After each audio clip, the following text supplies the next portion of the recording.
According to our best current estimates, there are about 10 million eukaryote species, 2/3 of which are terrestrial organisms. That includes plants, fungi, and a variety of single-celled organisms. It doesn't include prokaryotes, about which we have a hard time classifying them. And despite the enormous amounts of time that has been spent by professional and amateur taxonomists, at least 85% of eukaryote species have yet to be classified or discovered. So we've only cataloged about 1.2 million of them.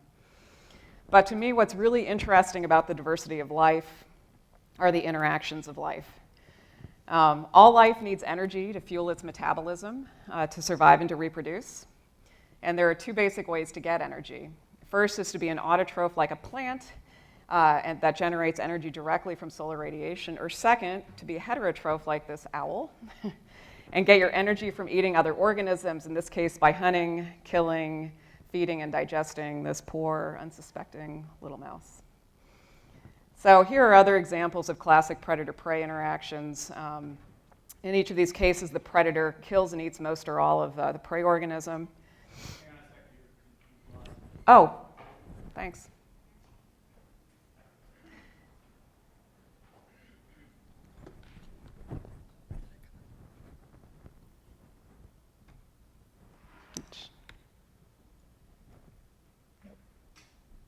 That's all my guesses.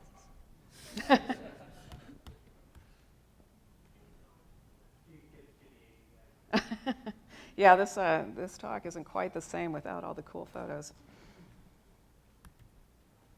I don't know where it goes.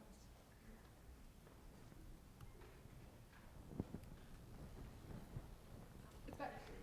Is it back? Okay. Oh, okay, hold on.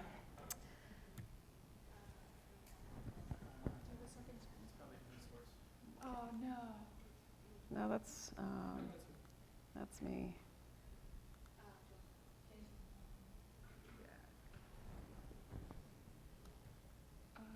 Here.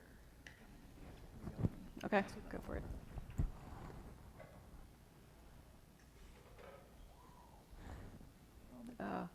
Why is it so big? Sorry, technical difficulties. Oh my God, where'd the mouse go?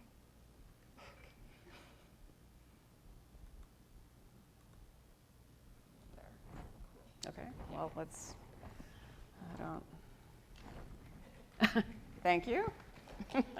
Let's try that again. Okay, let me know if it goes awry again.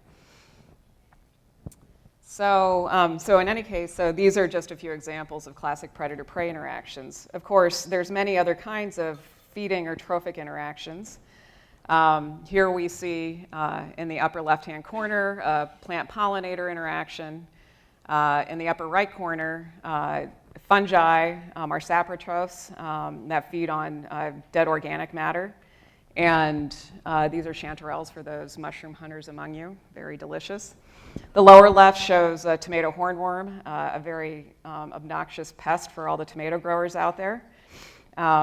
Although it does grow into one of the most amazing adult insects, the hawk moth. And then that is not a hornworm covered in Tic Tacs. That is a hornworm covered in parasitoid larvae of a wasp. So they're feeding actually on the hornworm. So there's a lot of different kinds of ways that energy gets transferred among species through interactions. Let's focus in on some interactions.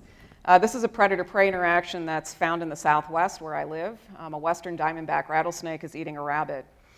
We can represent any pairwise interaction like this with two spheres shown on the right and an arrow connecting them, which shows the flow of biomass from the rabbit, the red sphere, to the snake, the blue sphere.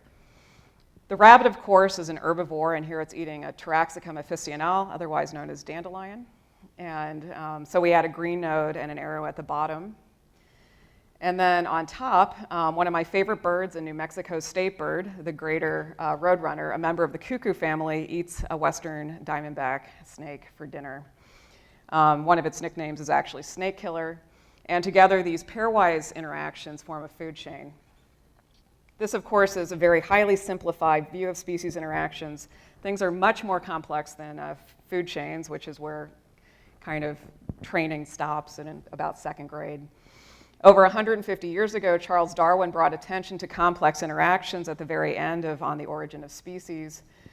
He wrote, "It is interesting to contemplate an entangled bank, these elaborately constructed forms, dependent on each other in so complex a manner that have all been produced by laws acting around us." So all ecological communities contain myriad food chains, all interwoven together, like is shown here for this forest food web. However, this itself, of course, is also a cartoon of a food web. It's very sort of coarse-grained. So over the last couple of decades, there have been an increasing emphasis on compiling more highly resolved and comprehensive data on feeding interactions that can be used for scientific analysis and research. This shows a detailed food web for Little Rock Lake in Wisconsin that was compiled and analyzed by my colleague Neo Martinez, first published in 1991. As before, the spheres represent different species, and the lines show feeding interactions among them. There are close to 100 species in this food web and close to 1,000 links. The vertical axis shows trophic level, which is basically a measure of how many times biomass is transformed as it goes from basal species, in this case algae, on up to higher levels in the food web. And most of the species in this food web are invertebrates, zooplankton, and aquatic insects. And in fact, that, of course, is where most of the diversity in ecosystems lies, is in the invertebrates. And also, you may notice there's a little, some nose rings attached to some of the nodes. Those are cannibalistic links, which is a very common feeding interaction in ecosystems. And in this case, the fishes at the top of the web are cannibalistic. They eat their young of year. It's a very common interaction in ecosystems. So, dozens of detailed food webs like this have been put together and analyzed over the last decade or two. And each of these food webs, these are just a couple of example food webs from different habitats. They appear very complex, intractably complex in and of themselves, and they also appear fairly different from each other. And they do differ in a multitude of ways. They represent different kinds of species. Their environments are different. The types of interactions and the number are quite different. And so I call this the apparent complexity of ecosystems and food webs.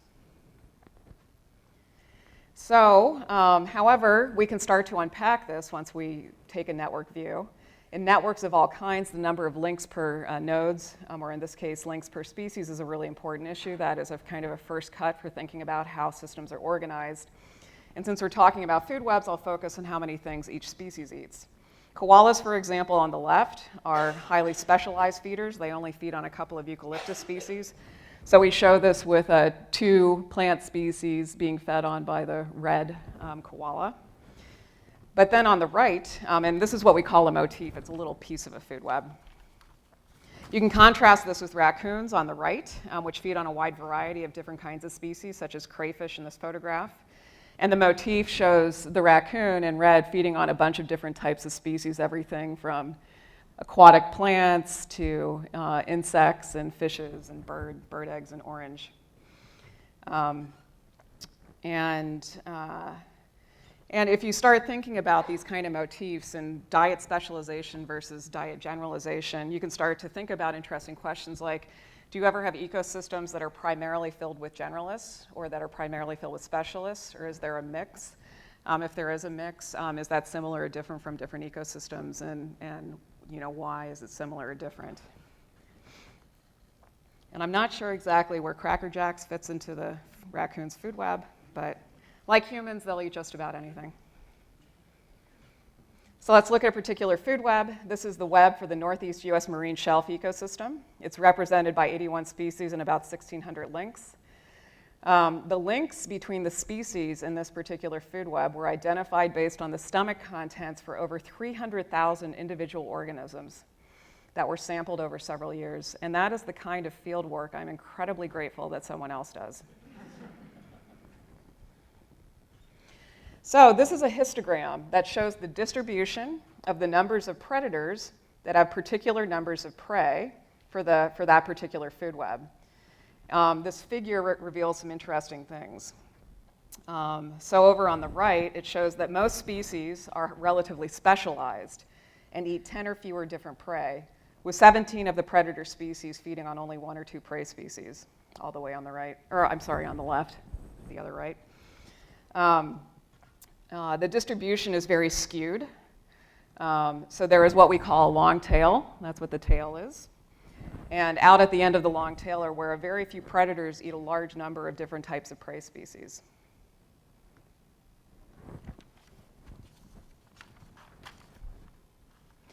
So this is another way to show the same data, which I'll explain briefly.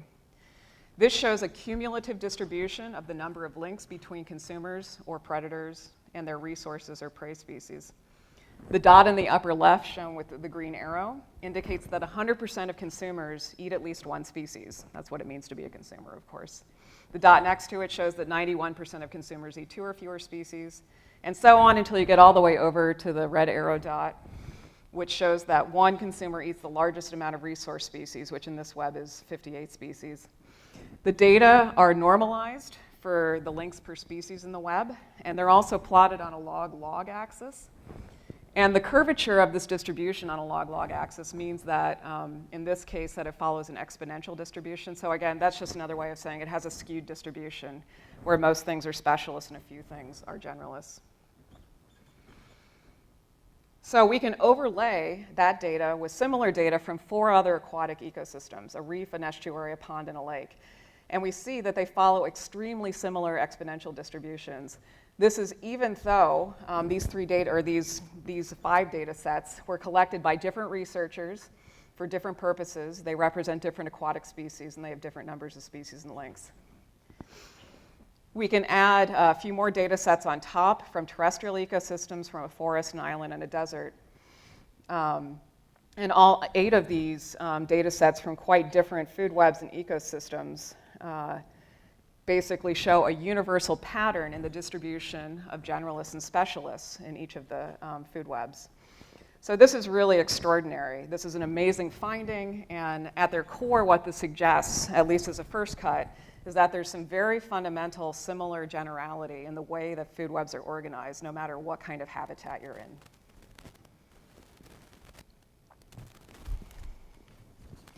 So there is an amazing hidden order that underlies the apparent complexity of food webs. And over the last 15 years or so, we have uncovered a predictable, universal, non-random organization to how biomass and thus energy passes through complex ecological networks. This universal pattern applies very broadly. It applies to food webs that take account of all the parasite diversity that there is that ecologists usually ignore. It also applies to very ancient ecosystems, going back to the Cambrian. I actually worked with paleobiologists to compile and analyze data from 500 million years ago. And that's where you have marine species that oftentimes have weird body plans that don't even exist anymore. They were evolutionary dead ends. But even though it was a 500 million years ago and totally different body plans, they still are following they have this similar organization across space and deep time. But this talk is supposed to be about humans, so now we'll get to the humans. So the basic metabolic rate of a human is about the same as a 100-watt incandescent light bulb. This is predictable from our body size, as it is for everything from mice to blue whales. And as is the case for other animals, we meet our energy requirements by feeding on other organisms. And thus, like all other organisms, humans are a part of complex food webs, both as predators and as prey. Some of you does anybody recognize this particular human? Okay. Well, you will from now on. This is Ada King, Countess of Lovelace. Born 200 years ago last December, the only legitimate child of Lord Byron, who was an English mathematician and writer, and more importantly, is considered the first computer programmer. She worked with Charles Babbage on his analytical engine, a proposed mechanical general-purpose computer, and wrote the first algorithm intended to be carried out by a machine. So go Ada. The rest of this talk will focus on how humans in the past interacted with species as a way to understand different kinds of roles and impacts humans can have in the context of complex ecological networks. These lessons from the past can provide new ways to understand and promote ecological sustainability in a world dominated in many ways by humans and their actions. So this image shows 19th century Aleut, a Native American tribe of Alaska, fishing for cod from kayaks. The small amounts of fish they caught went directly to their subsistence. The lower image shows a very different relationship between humans and fish. It shows a super trawler strip mining fish off the West African coast to meet the demands of the global seafood market. They are indiscriminately catching many different species of fish and marine invertebrates and discarding 90% or more of what they catch. So, how can we use an ecological network framework to think about human roles in and impacts on ecosystems? While it is clear that humans are having major impacts in biodiversity, not much is known in a quantitative way what these impacts mean for complex food webs. Because species are embedded within complex networks of interdependence through feeding and other relationships, disturbances that affect one species have the potential to spill over into many other species through direct and indirect pathways. So let's look at food webs through time for two systems heavily impacted by humans over the last several thousand years. First, we'll take a look at the Adriatic Sea, and then we'll take a look at Egypt. So this is a photograph of Rovinj, a really wonderful coastal town on the Istrian Peninsula in Croatia that I had the pleasure of visiting a few years ago. Rovinj was ruled by the Republic of Venice from the late 1200s to the late 1700s. And off to the right, you can see a little shrimp boat coming back to port after a day of shrimping. Rovinj is located on the northeastern edge of the Adriatic in between Trieste and Pula and across from Venice. 6 countries and many towns and cities are located along the coast of the Adriatic Sea. And the harvesting of marine resources by humans has been an integral part of the Adriatic Sea's history for over 10,000 years. Throughout time, there has been development, growth, and expansion of trade, markets, and economies from highly localized subsistence and agricultural activities to regional activities to global activities. These changes are driven by increasing commercialization, industrialization, and urbanization. Heike Lotz and Marta Kahl, colleagues of mine from Canada, compiled a variety of biodiversity, ecosystem function, and food web data over tens of thousands of years of human presence in the region. They considered 10 cultural periods, from pre-human, hunter-gatherer and agricultural, to local market, classical and medieval, to modern and global stages. Over the last 2,000 years, which includes the classical, medieval, modern, and global cultural periods, the human population of towns along the Adriatic remained relatively steady at about 20 million, until it began to expand rapidly in the 1700s, reaching over 100 million today. And this, of course, is the pattern of human population growth around the world.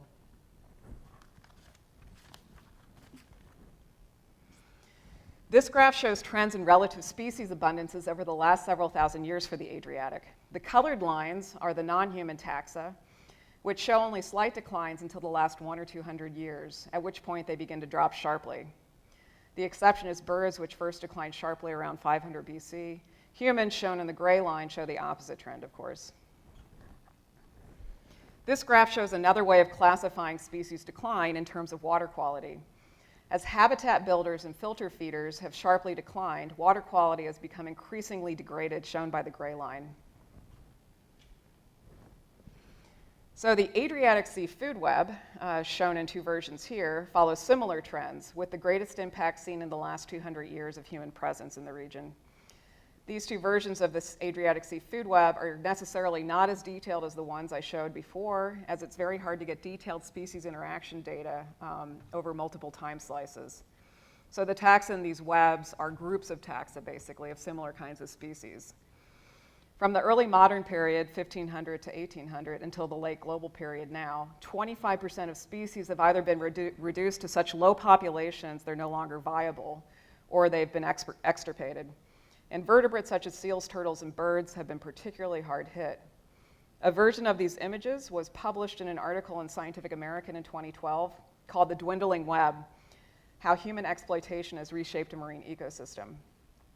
One consequence of the contraction of the Adriatic Sea food web is that our analyses show that the reduced current webs are much less robust to further perturbation.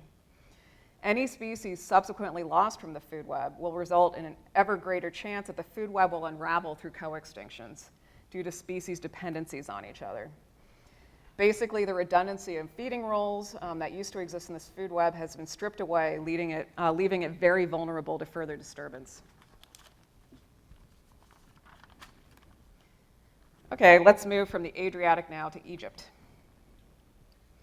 So here's a very simplified environmental timeline of Egypt over the last several thousand years.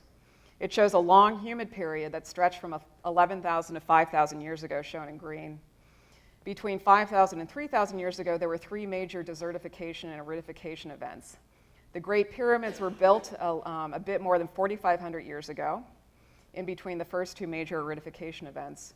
My colleague Justin Yekel and his collaborators were able to reconstruct a detailed Egyptian mammal predator-herbivore network over the last 6,000 years of Egyptian history. They integrated paleontological and archaeological data with descriptions of mammals from Egyptian antiquity artifacts to infer which species were present when. This is a really, really cool study. It was published in Proceedings of the National Academy of Sciences a couple of years ago. For example, this is the I can never pronounce it right, Hierakonpolis palette, also known as the Two Dogs palette, which is in the Ashmolean Museum at Oxford. It's about 5,150 years old and shows mammals present in Egypt at that time. So just to tell you what you're seeing, framed by two wild dogs clasping paws, ostrich, hartebeest, wildebeest, ibex, oryx, and giraffe are depicted, as are several fictitious animals, such as serpent-necked panthers, that encircle the Central Depression. So there is a little bit of, there's both actual ecological data here and some fantastical creatures. On the reverse side, which I'm not showing, bulls and gazelles confront lions, leopards, and a winged griffin.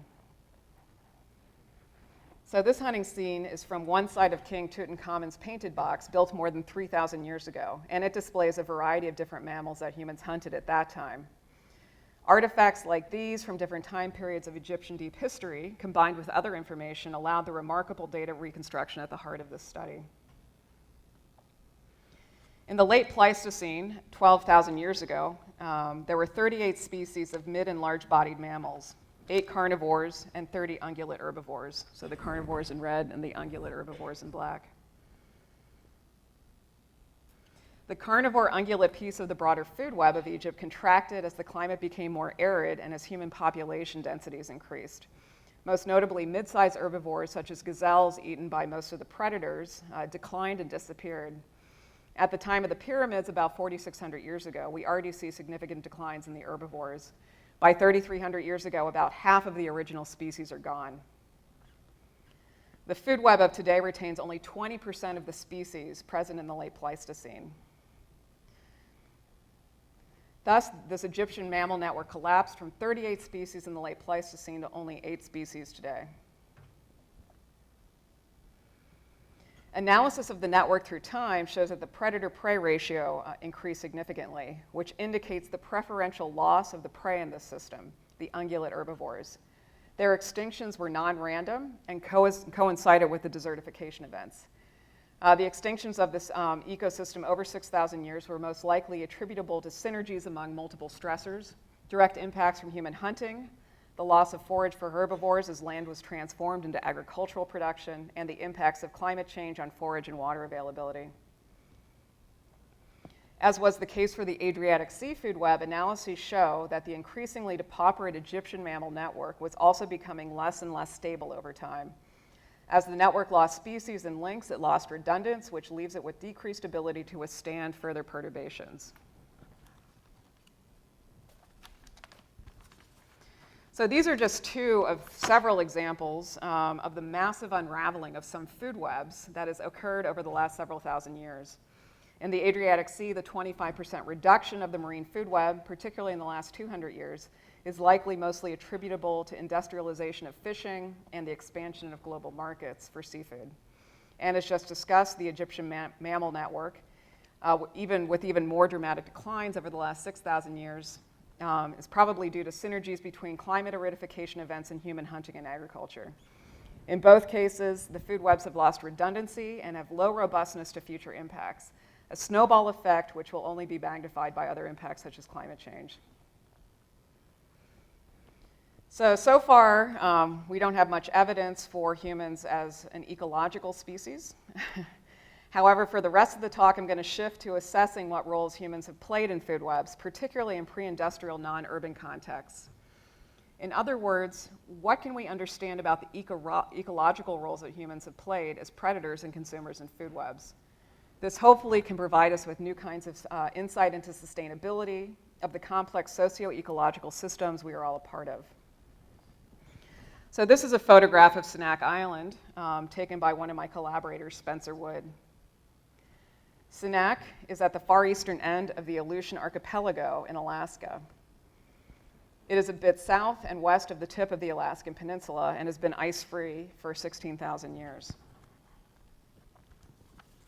There is a 6,000-year record of human habitation on the Sanak Archipelago with 128 known home sites, shown here in yellow, mostly around the perimeter of the main island. So the people who became the Aleut crossed Beringia about 8,000 to 10,000 years ago, and they had a peak population across the archipelago of about 15 to 25,000. They were foragers of marine, freshwater, and terrestrial species. The population of Sanak itself probably numbered from the dozens to the hundreds, increasing over time. And the last of the Sanak Aleut left Sanak in the 1960s to move to the peninsula for fishery canning jobs.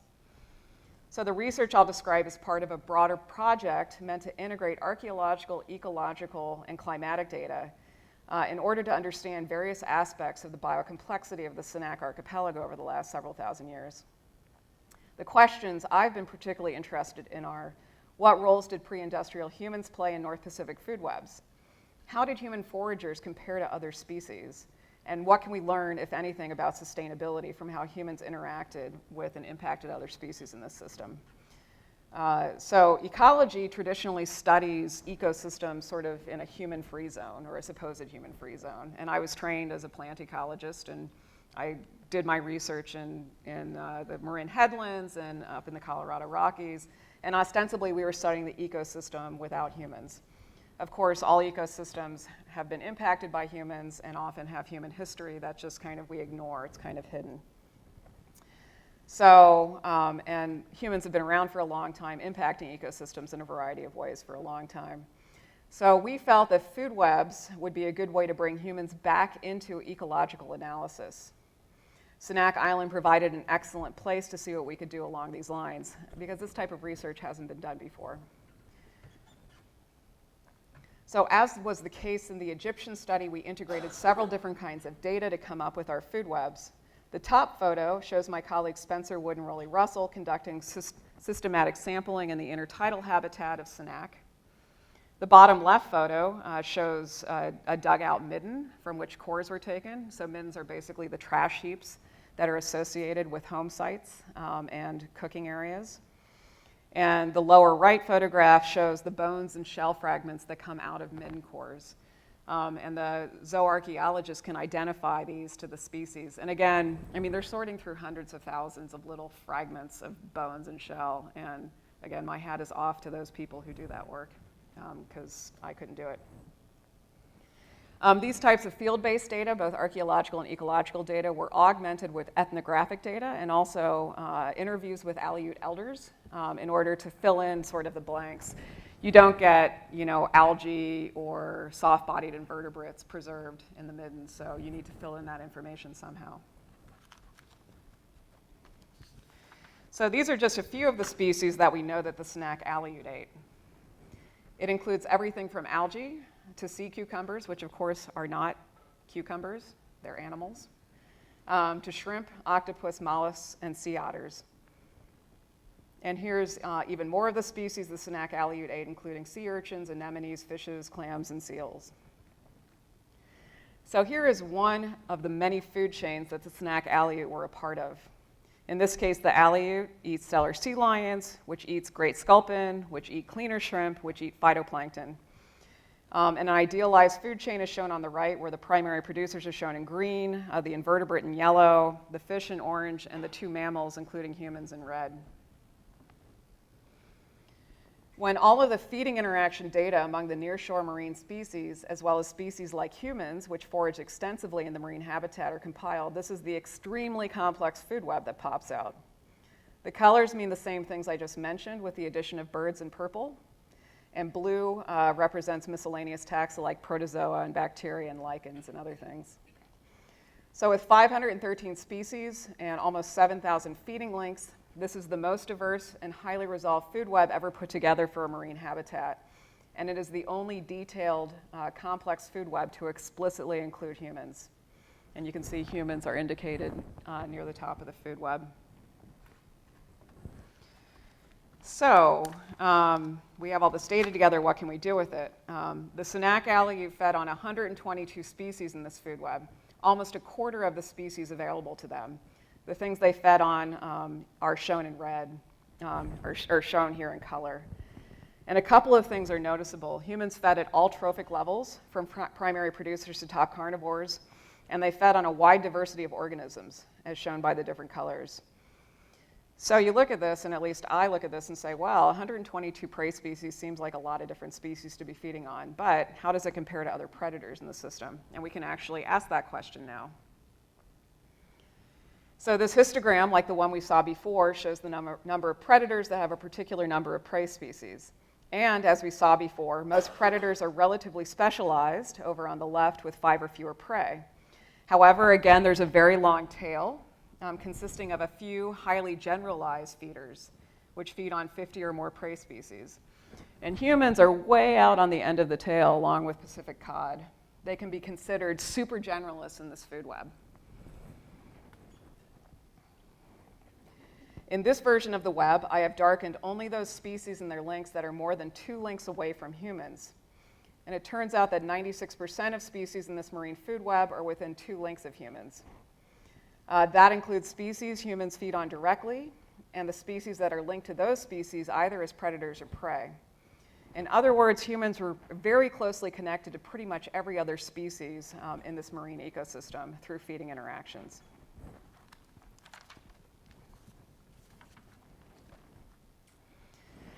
So humans were playing, human hunter-gatherers were playing very particular and potentially very important roles in the food web. They were super generalists, they were highly omnivorous, feeding on many different kinds of species at different trophic levels, and they had short path lengths connecting them to most other species. Something also important to take into account is that they sometimes use hunting and fishing technology like kayaks, spears, and fish hooks, allowing them to feed more strongly than expected given their body size. Although humans were positioned to greatly negatively impact the marine food web here, in this system there were no apparent long-term extinctions associated with humans or during the time that humans were present on the island. So we decided to do some modeling to investigate how a species like humans could invade a system like this 6,000 years ago, bringing with them hunting technology and not induce a lot of extinctions. We used a relatively simple model of the dynamics of species feeding interactions, which can be boiled down to this. There are changes in species biomasses over time in the food web as a result of losses to metabolic activity, gains from feeding on prey, and losses to feeding by predators. It's really conceptually that simple. However, all of that is encoded in mathematical formulas, which we use to simulate changes in species biomasses and populations over time in idealized food webs. We took a bunch of idealized food webs and invaded them with a species that had the characteristics of the Senac Aleut. So the invader is a super generalist and highly omnivorous, and we added a parameter we could change to reflect the ability of the invader to sometimes feed more strongly than expected given its body size. And this was how we simulated the use of hunting technology by the invader. This graph shows the proportion of species that go extinct when the food web is invaded by a human-like species. From left to right, the invader feeds strongly on increasing fractions of prey species. What we see is that as long as the invader limits how many species it feeds on strongly, there are relatively few extinctions. And indeed, the Senac Aleut used hunting technology only occasionally. A lot of the time, they were just in the intertidal collecting shellfish, just like anything else would. Another thing that's going on in the model that's really important, which reflects what goes on in natural systems, is that generalists in food webs prey switch. So what that means is that when it gets harder to find some preferred species for food, for whatever reason, the predator, if it has the opportunity to, will switch and feed on something else that's more available. So this is a very natural dynamic and behavior that happens among generalists in food webs, and it's also very stabilizing for the whole food web. It allows at-risk, low abundance populations to recover from the impacts of predation and other things. And like other generalists in this system, humans on Senac actually prey switched also, and there's evidence for this. So when the weather was really nice, they'd hop in their kayaks, and they'd get their spears, and they'd go out and hunt marine mammals, or they'd go fishing.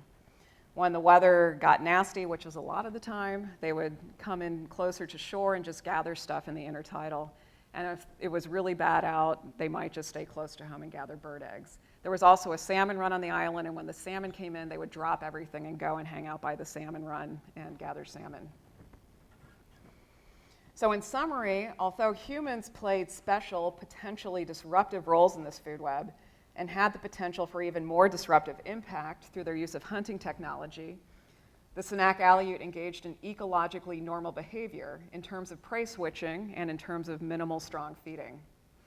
And these were factors that likely helped to minimize negative events such as extinctions over thousands of years. We can contrast this with other more modern cases such as bluefin tuna in today's world.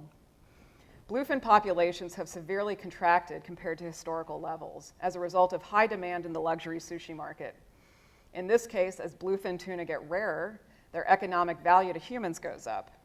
Instead of switching to some other species, more abundant fish, which is what an ecological generalist would do, humans increase fishing pressure on the bluefin tuna, driving them ever closer to extinction. And while this is obviously bad news for the bluefin tuna, it's actually bad news for the ecosystem because it's introducing a destabilizing dynamic into the food web and basically ramifying throughout the network.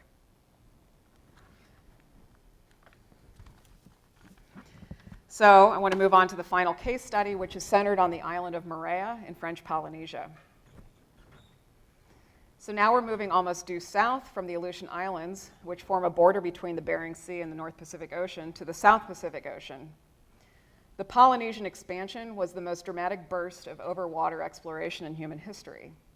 Around 3,500 years ago, a seafaring and farming people originating in the Bismarck Archipelago northeast of New Guinea swept nearly 2,000 miles across the open oceans east of the Solomons to reach Fiji, Samoa, and Tonga.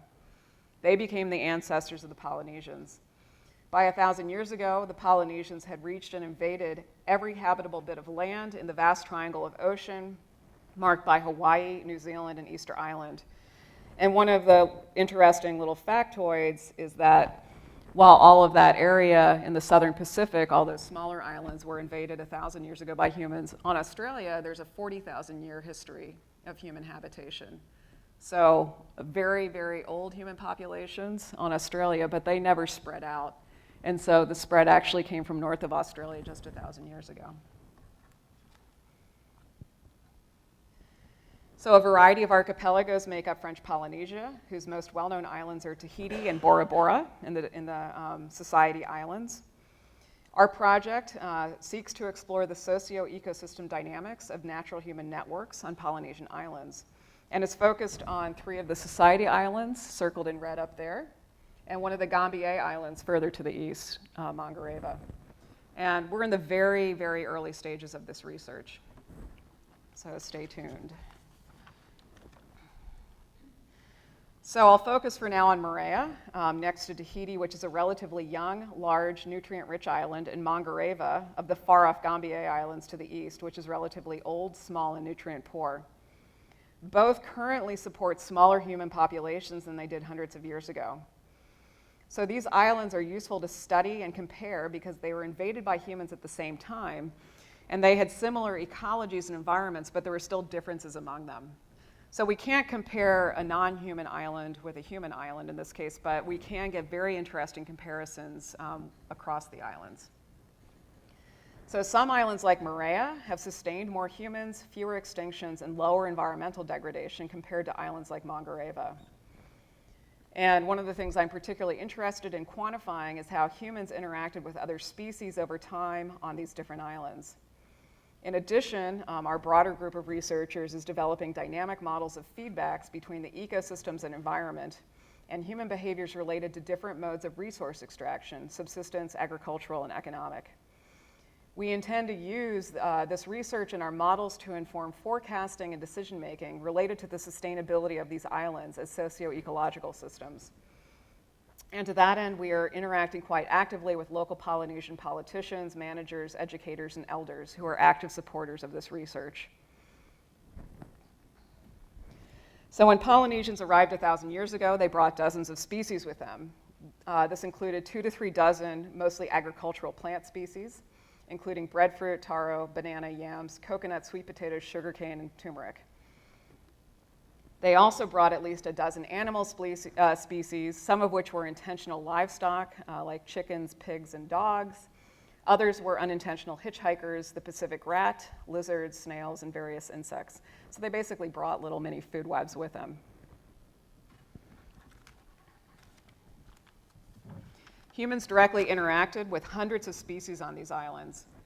The archaeologists involved with this project, Pat Kirch, who's working on Mangareva, and Jenny Kahn, who's working in the Society Islands, are compiling data on all of the myriad species that humans interacted with.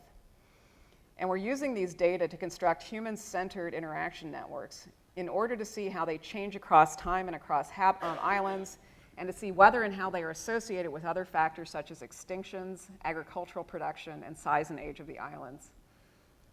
In addition to using species for food, drink, and spices, humans use species in other major ways: for medicine, for clothing, for ritual, for fuel, for housing, as garden ornamentals, and for artifacts such as bowls and canoes.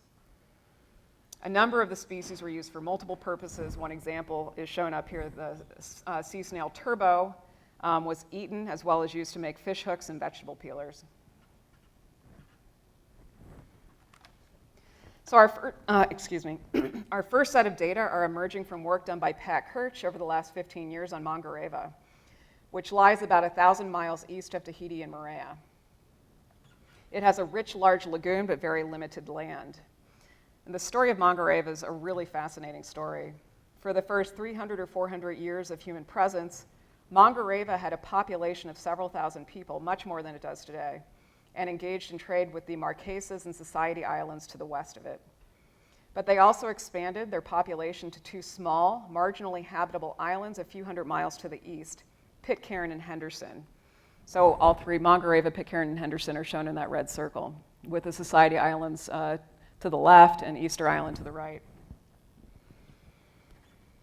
So Pitcairn was particularly important to the Mangarevan Polynesians, because it was a source of hard basalt rock important for making large tools. However, when the Polynesians arrived, they engaged in excessive logging to clear for agriculture, leading to almost complete deforestation and severe environmental degradation. This was also aggravated by rats and humans decimating the bird populations, whose guano was the only source of renewable nutrients. And because they cut down so much of their forests and their large trees, and this is a total lack of foresight intelligence, they no longer had trees big enough to make canoes with. So, I mean, this is just kind of crazy. So they couldn't make canoes, which completely cut them off from inter-island trading, either with the major islands to the west or with Pitcairn and Henderson to the east.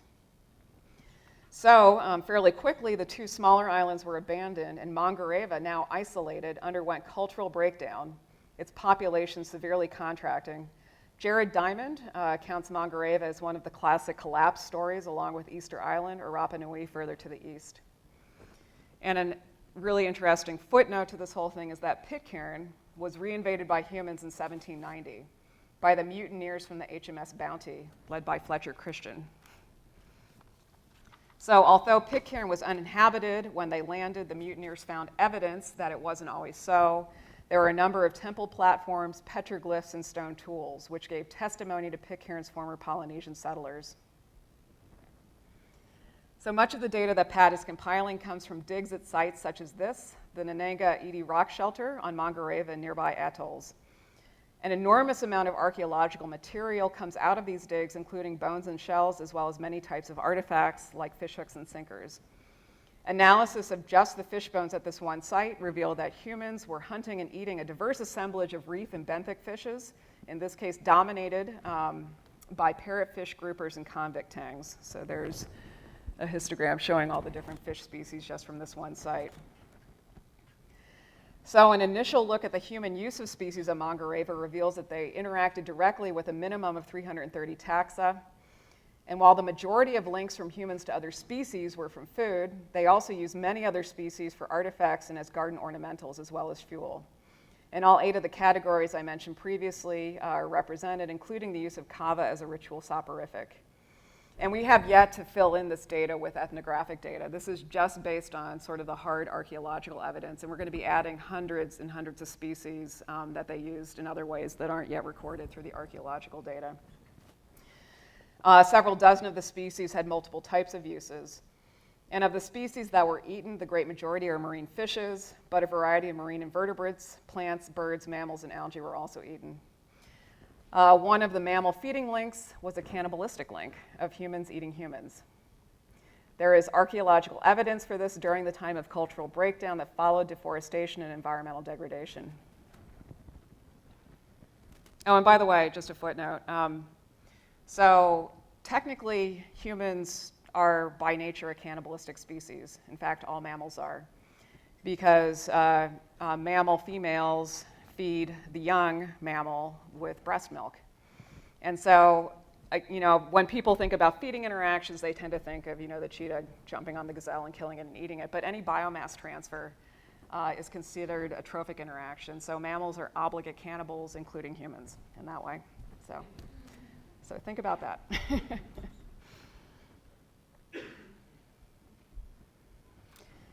Ultimately, we intend not only to compare what I am calling human-centered use networks among French Polynesian islands through time, we're also compiling data for a variety of other places across the globe. So for the North Pacific coast, for Southwest US Pueblos, and also for Iceland, where there's also a written history. So the idea here is really to start getting, in as many places as we can over the last 1,000 years especially, to try to get an understanding of all the different ways that humans in different places and under different circumstances were interacting with species, and to try to pick those patterns apart and understand them in relation to environmental impacts in the different areas. And no one's ever tried to put this kind of data together, but it's really exciting, and it turns out that there's a lot of opportunities for compiling data like this, and I've gotten a number of other researchers on board to put this together. So we're looking for more opportunities for that. So as we did for Sanak Island, we are also compiling detailed full food web data, including humans, for Moorea, building on a previous project called Biocode that barcoded the DNA of all non-microbial species on the island and in surrounding waters. This was a kind of epic research project that was funded by the Gordon and Betty Moore Foundation. And the foundation of any food web is a really good species list, so this is pretty incredible. Having that more complete food web data will allow us to see how humans compared to other species in the Moorea food webs in their roles and impacts, and start to compare them to other systems like Sanak Island. So all of this research and much, much more is feeding into an ambitious, unique project to turn all kinds of research based on Moorea, including ecological data, marine, archaeological, economic, physical oceanography, cultural and social, geographic, climatic, et cetera, into an integrated virtual ecology lab. As this news piece from last year in the journal Nature states, a digital version of Moorea will provide a way to experiment with an entire ecosystem. This is being done explicitly with future sustainability and planning in mind. It is a way of making the rubber meet the road in terms of transforming tons of piecemeal scientific research into something integrated and rigorous that can be used to forecast possible futures for the island under different kinds of scenarios. Moorea, in this case, is serving as a microcosm for the whole world. The Moorea IDEA project, the Island Digital Ecosystem Avatar project, consists of an international consortium of universities and research institutes, including Berkeley, CNRS in France, ETH Zurich, Oxford, Santa Barbara, as well as the Santa Fe Institute through my own involvement. Ultimately, all of this research is meant to provide new ways of understanding our roles within ecosystems and our impacts on ecosystems through our myriad interactions with other species, whether as hunter-gatherers, backyard gardeners, or as consumers in a giant global food industrial complex. One thing is clear: if we want a sustainable future, it will require understanding these types of things in a much deeper, more quantitative, and more nuanced way. And it will require consciously placing limits on extreme non-ecological behavior. And I think it's time for us to embrace our ecological human potential. Thank you very much, and I'm happy to take questions.